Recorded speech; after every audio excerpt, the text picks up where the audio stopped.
Fala, Donicasters, tudo bem com vocês? Então a gente já parte aqui para nosso segundo estudo da lição, esse trimestre, que tem como o tema Porta Fechada e Livros Abertos. Hoje nossos amigos que vão participar aqui para apresentar, Sara, Hi. Suelen E aí? e eu, Vinícius. Prazer. A lição 2, ela vem falando um pouquinho de, sabe, como foi complicada toda a situação da humanidade quando as crises vieram, mas mesmo assim eles passaram por elas acreditando em Deus e não temendo as coisas que estavam acontecendo. Como, por exemplo, o caso do dilúvio, de Noé, que já foi citado ali na parte do sábado pro domingo. Mas antes disso, peço então que a Suelen, a gente combinou aqui, dela ler o texto-chave pra gente, por favor. O texto-chave está lá em Gênesis 7, 23.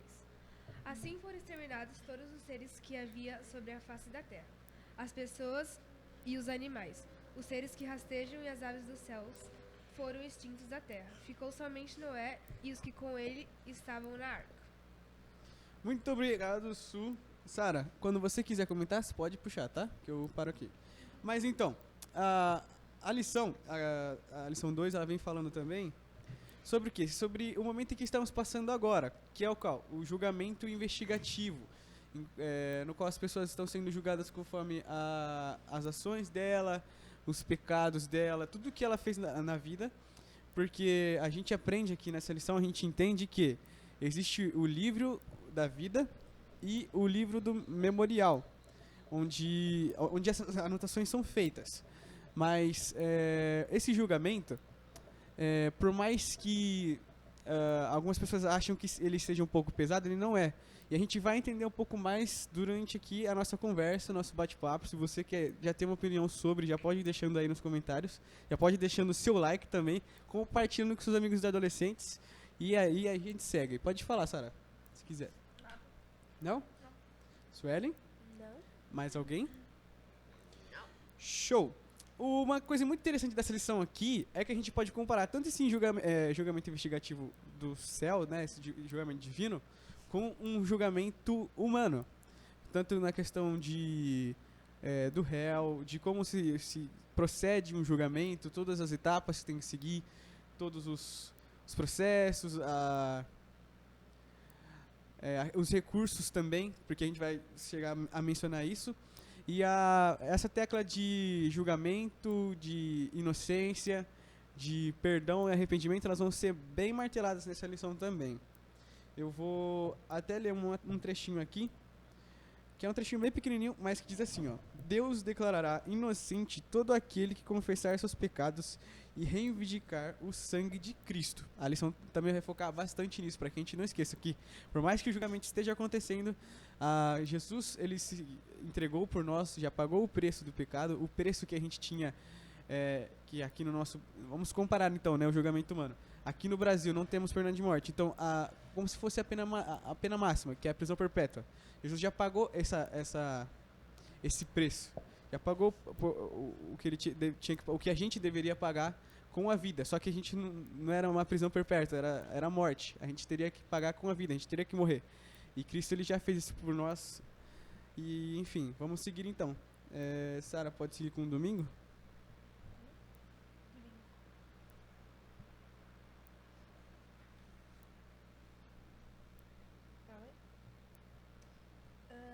Estudando e aplicando a história. A história de Noé é bastante conhecida e normalmente pensamos nela como um exemplo de obediência de um homem fiel em atender a uma ordem estranha da parte de Deus. Mas há algo mais nesse relato? Jesus faz questão de mencioná-la quando viveu na terra, mostrando sua importância. Que tal relembrá-la?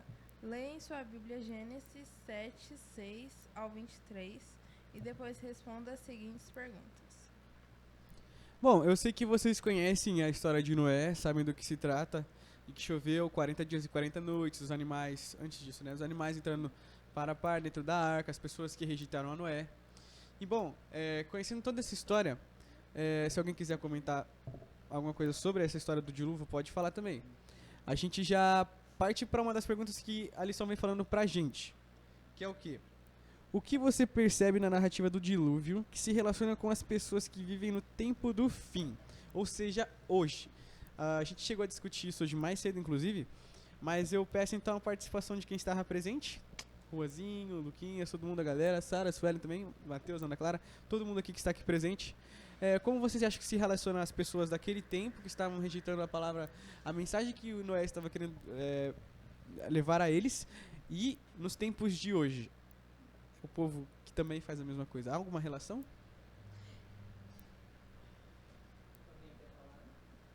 Eu acho que a atitude das pessoas de antes é igual agora. A gente está anunciando para eles que Deus vai voltar, e naquela época Noé estava anunciando sobre o dilúvio. Eu acho que tinha gente que queria acreditar e tinha gente que não ligava. Então, eu acho que tem muita gente que vai acabar se arrependendo e muita gente que vai acabar nem ligando para isso. Sim, sim. Só lembrando que essa foi uma decisão de Deus, porque toda a sua criação já estava toda corrompida.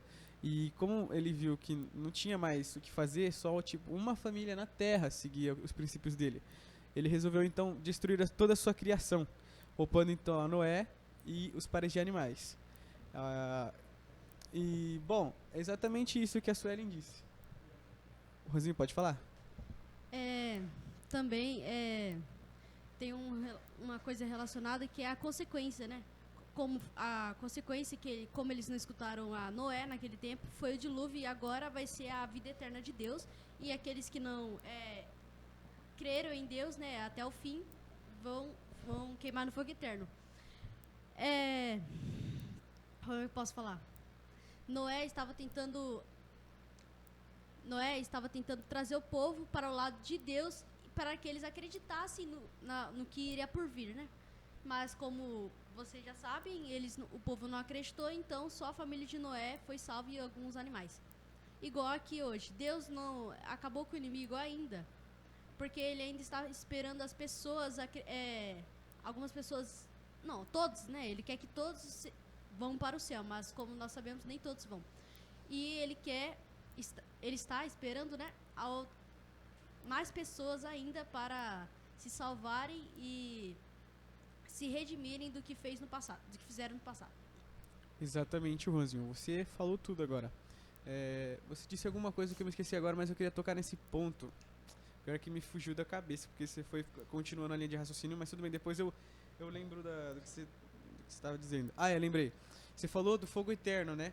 E às vezes parece que as pessoas que estão assistindo agora, não sei, eles podem chegar a entender que isso é uma coisa muito cruel, mas entendam que no dilúvio não houve falta de esforço da parte do Noé. Ele foi atrás, ele queria que mais pessoas fossem salvas também. Porque já pensou perder todo mundo? Porque, quem ou não, vizinhos dele, pessoas que ele conhecia, onde ele comprava pão, onde ele fazia as coisas dele, estavam ali naquele meio. E eu acredito que ele não queria que todos fossem embora. Mas por decisão deles, aconteceu o que aconteceu. E isso se repete também com a gente, porque por mais que isso aconteça, vai ser realmente quem não quer, porque o evangelho vai ser pregado a todo mundo. Essa é a nossa parte aqui na Terra. E a gente acredita que com o nosso esforço, porque a gente tem que propagar o amor, propagar Cristo, a gente vai alcançar o máximo de pessoa possível, porque é isso que Cristo quer também.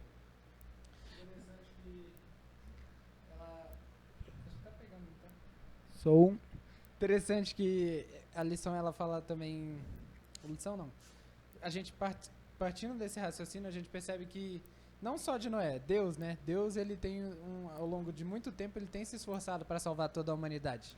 Tanto que Jesus veio a esse mundo já vai fazer 2000 anos. 2022 anos, vamos colocar assim, né?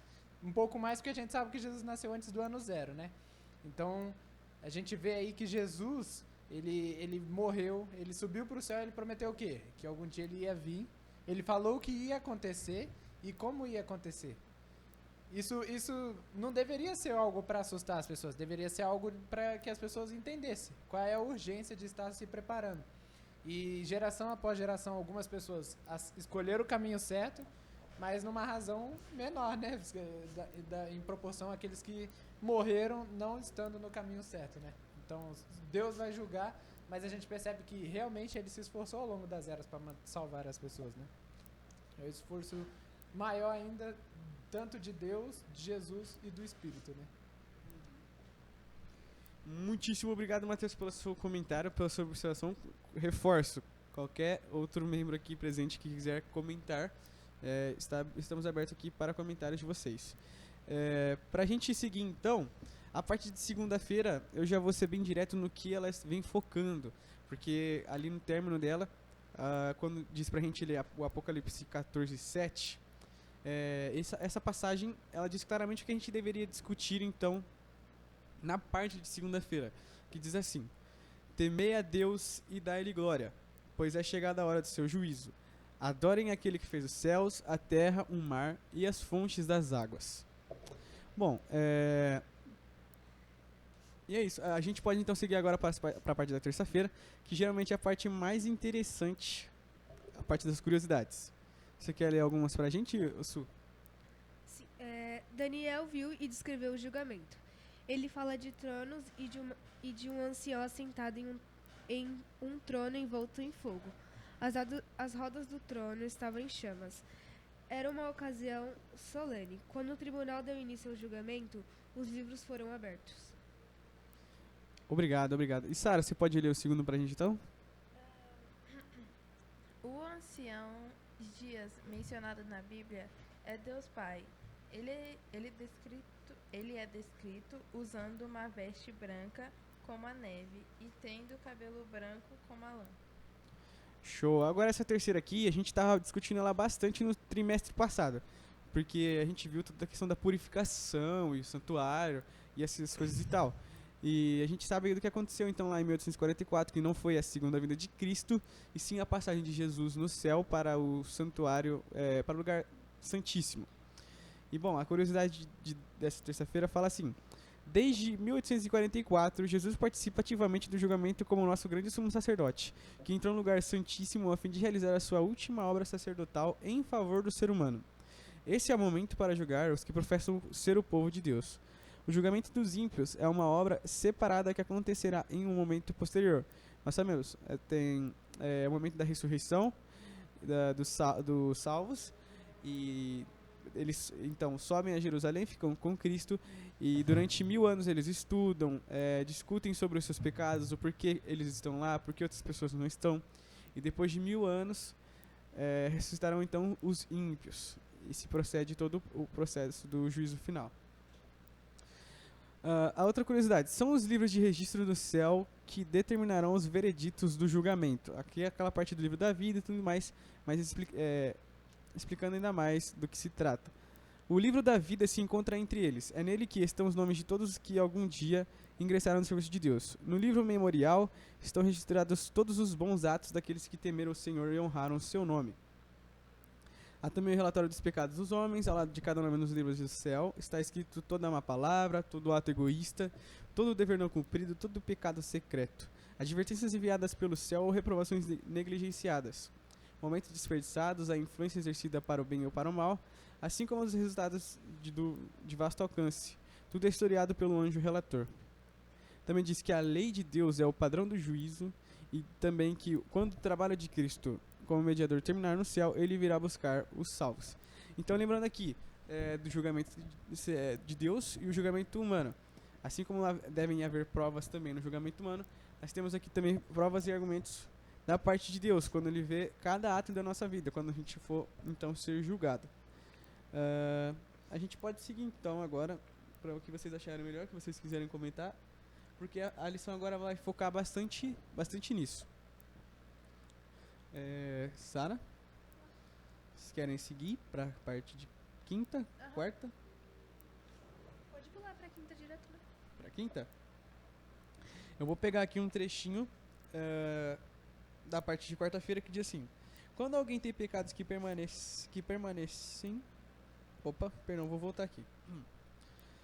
Quando alguém tem pecados que permanecem nos livros de registro sem arrependimento e sem perdão, seu nome é apagado do livro da vida.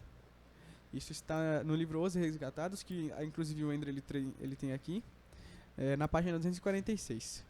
Bom, foi por isso que Deus disse a Moisés que riscaria seu nome do livro que riscaria o nome de seu livro todo aquele que pecasse contra ele, Deus. Mas o plano de Deus não é que essa história termine assim. E a gente vê então aqui no flash qual é o plano dele.